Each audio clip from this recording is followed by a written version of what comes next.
Lapit kayo dito! Lapit!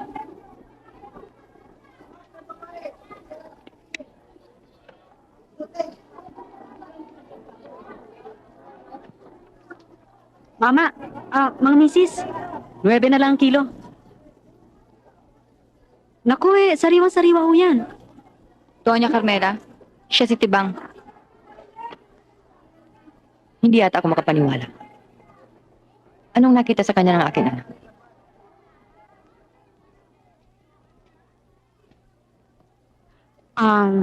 Kayo ho bang dalawa ibibili?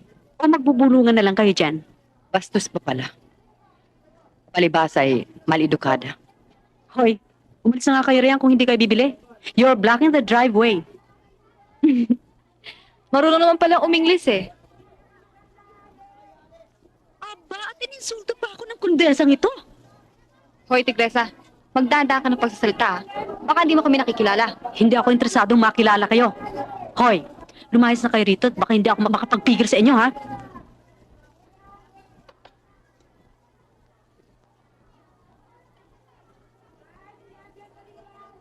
Sa susunod, Miss, kikilalanin mo muna ang kakalabanin mo.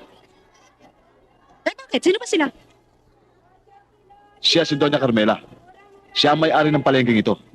Pwede ka niyang paalisin sa pwesto mo.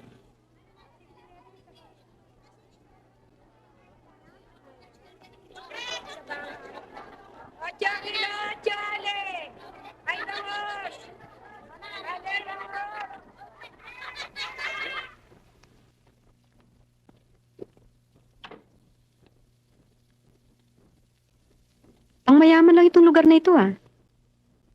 Oo. Mayabang naman ako ah. Tsaka konti lang ng gastos dito. Kesa doon sa Engrande Kasal na utangin ko lang. Ay. Gift ko sa'yo. Para sa unang gabi natin. Ang ganda. Ang mahal siguro nito, ano? Fancy lang yan. Talaga, hindi naman halata eh.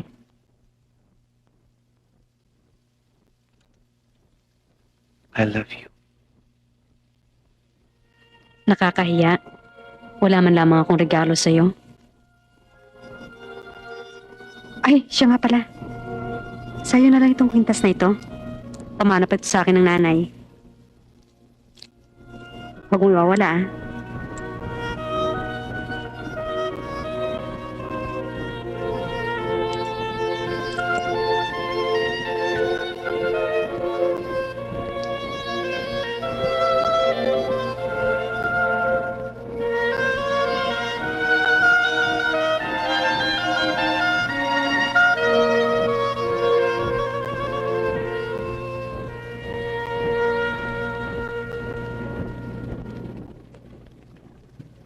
Thank you.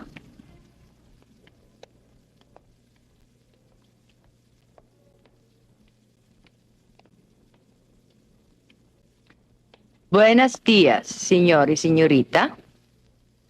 Mukhang may bago namang biktima ang anak kong salbahe sa chicks. Huwag mo silang pansinin, darling. Tara. Berto, kilala mo ba sila? Aba, kung kilala raw tayo, Iha. How funny. At Berto pa pala ang pakilala, Doña Carmela. Tipong lulukuhin nga ng salbahe kong anak ang puprisitang tindera sa palengke. Let's go, honey. Saka na ako magpapaliwanag. Pakasal muna tayo. Hindi mo pa sinasagot ang tanong ko. Mother ko si Doña Carmela.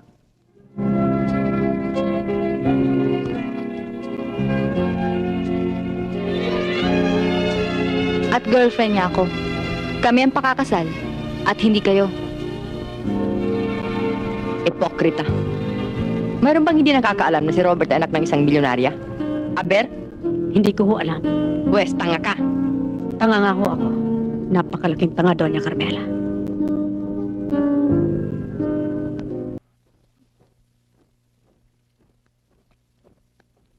Si Tibang daw po. Gusto kayong makausap.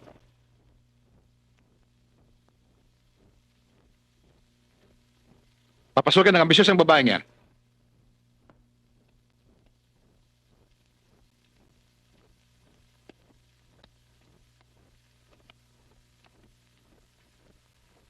May clean panahon namin para sa'yo, Tindera.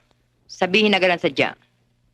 Hindi na ho ako magpapaligoy-ligoy pa, Don Emilio, Doña Carmela. Dapat. Una, gusto ko pong humingi ng paumanhin sa ginawa ng mga kapatid ko sa inyong anak. Huwag ka na magdrama, babae. Diretso yun masalita. Anong kailangan mo rito? Gusto ko lang humakadalaw kay Robert kung maaari. Kahit na ho anong hilingin ninyo ay gagawin ko. Payagan niyo lang ako makita siya.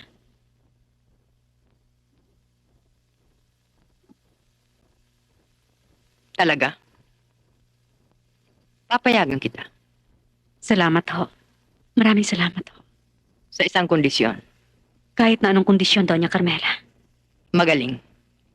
Hagkan mo ang pa ako.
Magandang hapon, Doña Carmela.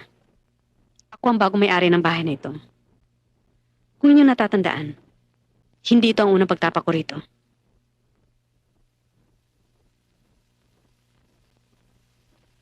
Tatlong taon na ang nakakaraan. Sinubukan ninyo kung hanggang saan ako pwede magpakapapa. Marami nang nangyari mula nung hagkan ko ang inyong paa dahil sa pagmamahal ko sa inyong anak.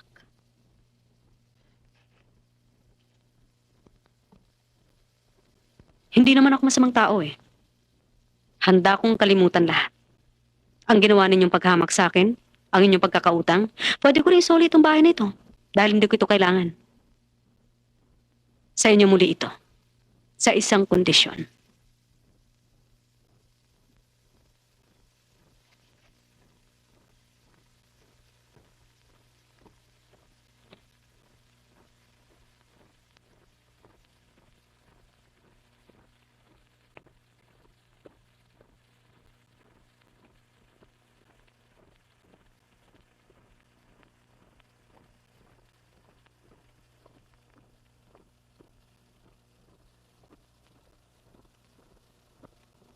Hahalikan mo ang aking paa.